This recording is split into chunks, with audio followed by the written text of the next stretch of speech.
Hello mga ka-El Nino. Ninyo Anthony sa El Nino Conditioning System. Ang observant na mga mamanok. Shout out sa lahat kong member sa El Nino Conditioning System. More winning sa inyo. Shout out sa lahat na aking mga observer. More winning sa inyo. Shout out sa lahat kong followers. Shout out sa lahat kong subscriber. Dito sa El Nino Conditioning System, lamang ka sa pangalo. Yung mga member ko, sabay-sabay nanalo. As in, sabay-sabay na lalo. 16 wins, walang talo. 12 wins, saka natalo. 7 wins, straight na panalo. Last 2 fights niya talo pero mga diferensyado na. Yan mga update ng mga member ko ha. Mayroong bagong baba lang na OFW. 4 wins sa isang buwan, wala pang talo. Champion na sa 3 cup. So, meron bang bagong update? Insurance, dalawa.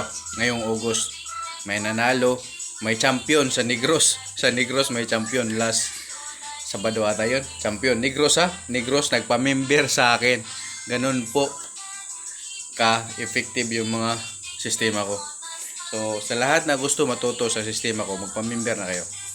Kunti lang yung hinihiling ko, hindi po 20,000. 10% lang ng 20,000. Ganun lang po. 2,000 lang. Pero linggo-linggo yung mapakinabangan.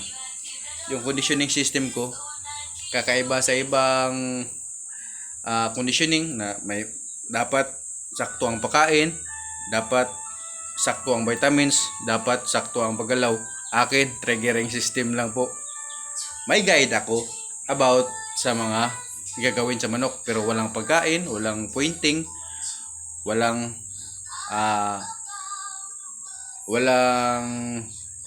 specific na specific na gagawin sa manok. Lahat naka-video, naka-chart na.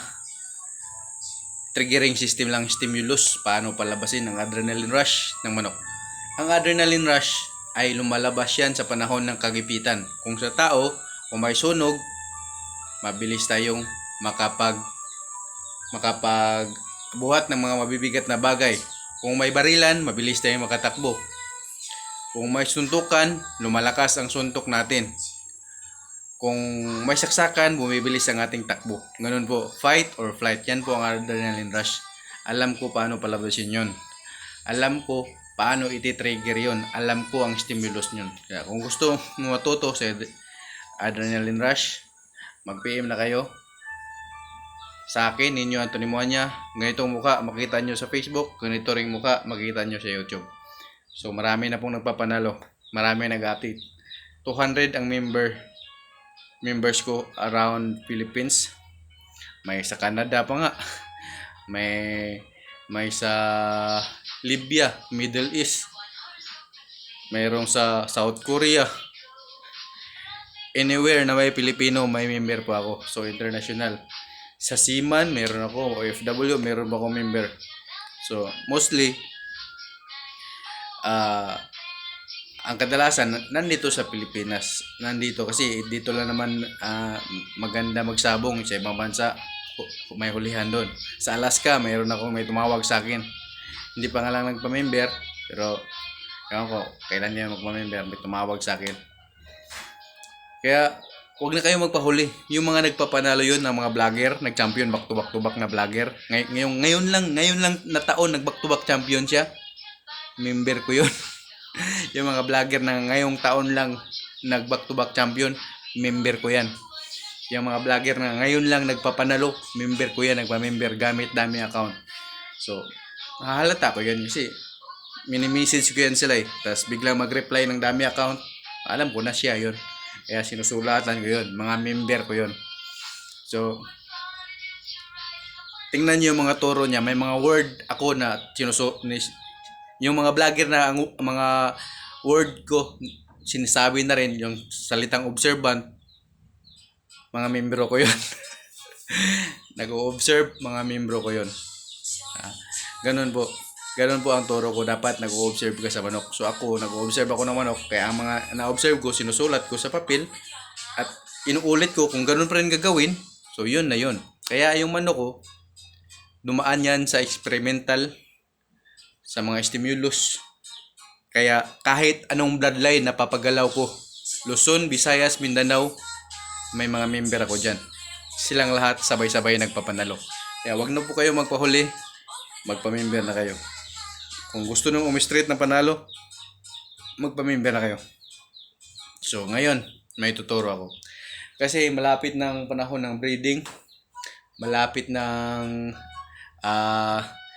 breeding season. So ngayon, mabilis nang mabinta mga manok natin. Bakit?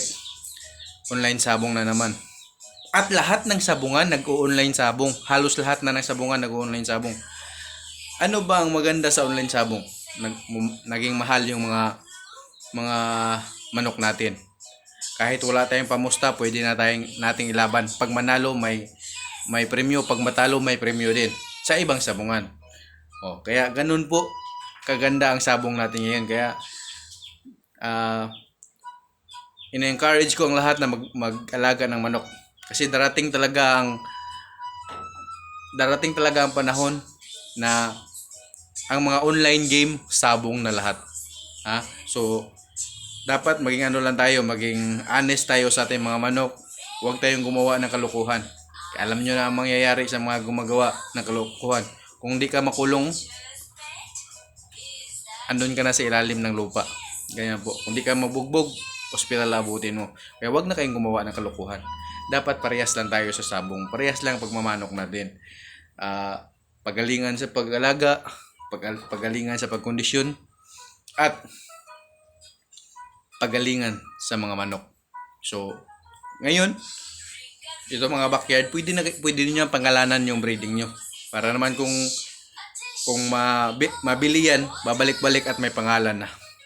Ganun po. Tulad ng Ilinyo Dom ko, Supremo Black, Radio Grey, Sweeter Hero, ano ba yung may ko diyan? Perfect Sweeter, Power Roundhead. Meron ko yan. Yung mga manok ko, pinapangalanan ko para may identity. Ganun po ako, kakulit yung utak ko. Di po ako addict, pero makulit lang utak ko. Na genius ako eh. Genius, matalino. So ganun po ako kulit. Pag-iisip ko makulit, personality ko makulit. So ito, may share ako sa inyo para maparami inyo mapalabas. Kahit mas maganda, may bakuna. Kadalasan ng backyard, hindi lahat mabigay na bakuna. Tulad ko, manok ko, walang bakuna to, wala talaga. Dati, nung may trabaho ako, may B1B1 yan. May B1B1, yun lang afford ko. B1B1. So, wala talaga akong bakuna yung mga manok ko. So, pero may mga prevention tayo. At may mga paggagamot tayo dyan. So, shout out nga pala sa Thunderbird. Yan ang ginagamit ko. Excellence. Gumagamit din ako ng LDI.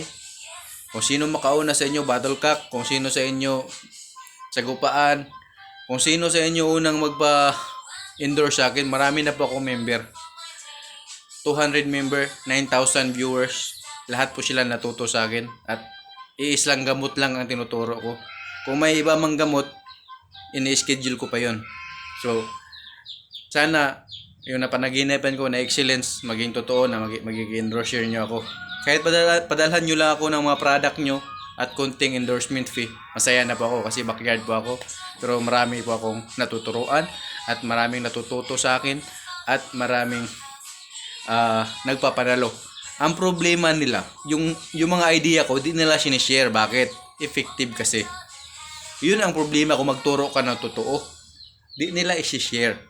Kaya, buti na liwanagan ang isip ko. Kaya kung di nila isi-share, kung sino lang ang magpa-member, yun na lang tuturuan ko. Dinilit ko na yung lahat ng video na nagtuturo ng adrenaline rush, na nagtuturo ng mga importanteng bagay. Dinilit ko na po. Kaya kung gusto nyo matuto, magpa-member na kayo. 2,000 lang po. Ganyan lang po hinihingi ko, pero sigurado linggo-linggo nyo mapagkinabangan. So ito, masishare ko sa inyo ngayon.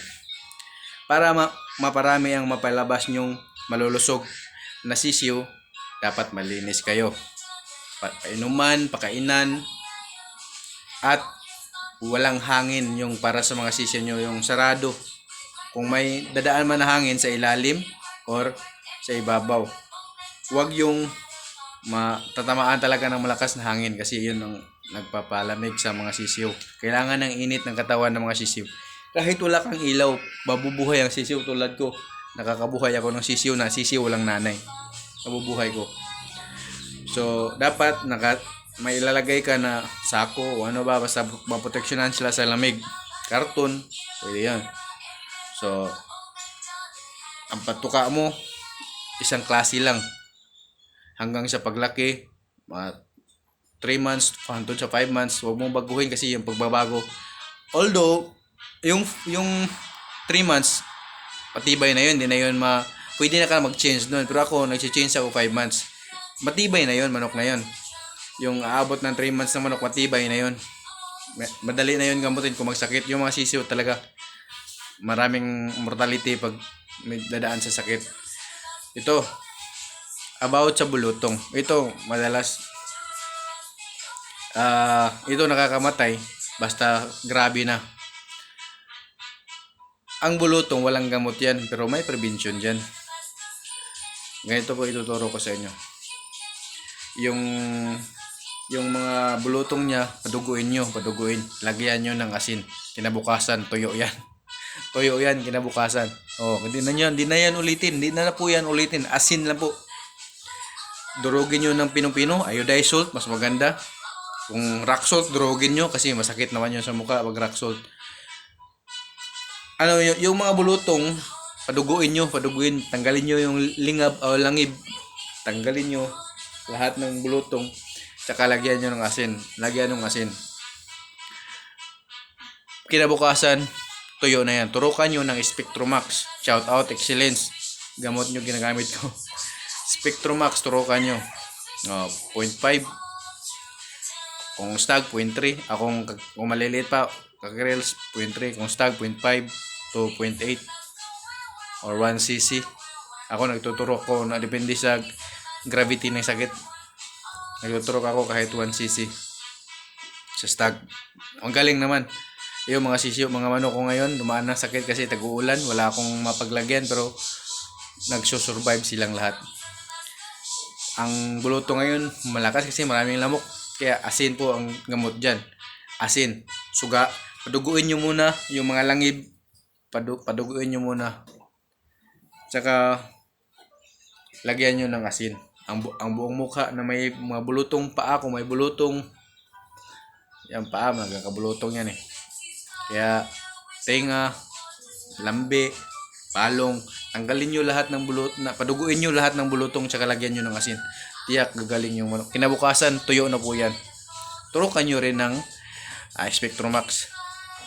Kasi ang nakakaano niyan, pag may kasabay na sipon at halak, delikado manok mo dyan. Pero, pag turukan mo, idiklag mo rin, barilin nyo. Tulad ng tinuro ko sa inyo, barilin nyo yung ilong sa spray. Yung spray na ang takbo ng tubig niya, isang diretso lang, hindi yung sabog para sa ilong. Mixture ng John Rocks at ng tubig, 20% John Rocks, 80% tubig. Ibarilin nyo sa ilong, madidiklag na sila at sigurado magaling na sila. Kinabukasan, gagaling na yan. Basta nagturo ka ng Spectromax para hindi na babalik ang bakterya. At ang bulutong na ginagamot mo na asin, tuyo na yan. Subukan nyo yan. Diyan, tataas ang survivability ng mga sisiw nyo pag susundin nyo mga advice ko. Kaya sa gustong matuto sa conditioning, ako, perfect ko na ang conditioning. Conditioning system ko, 90%. Marami na pong nagpapanalo, marami na pong champion. Huwag na kayong magpahuli. Kasi ang lalaki na ng premiuhan ngayon. Kung magpahuli pa kayo, ang makalaban nyo, nakailin nyo, ang hirap talunin ng nakailin nyo. Lalo na kung gagamit kayo ng Superior Extra Life the vitamins. May binibenta po ako Superior Extra Life vitamins. Kasi wala pang nagpapa-endorse o may nagpa-endorse sa akin, Superior Extra Life vitamins. Imported, pangbasaan talaga. Basta di lang tatamaan sa puso at sa utak. Bobomba pang ang puso.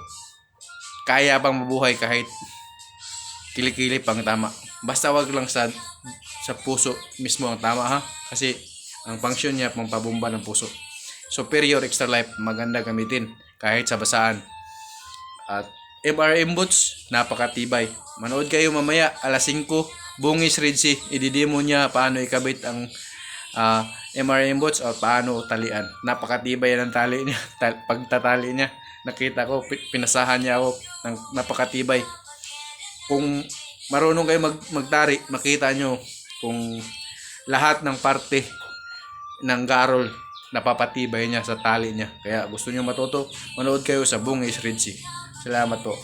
Bungis Red Sea Facebook page.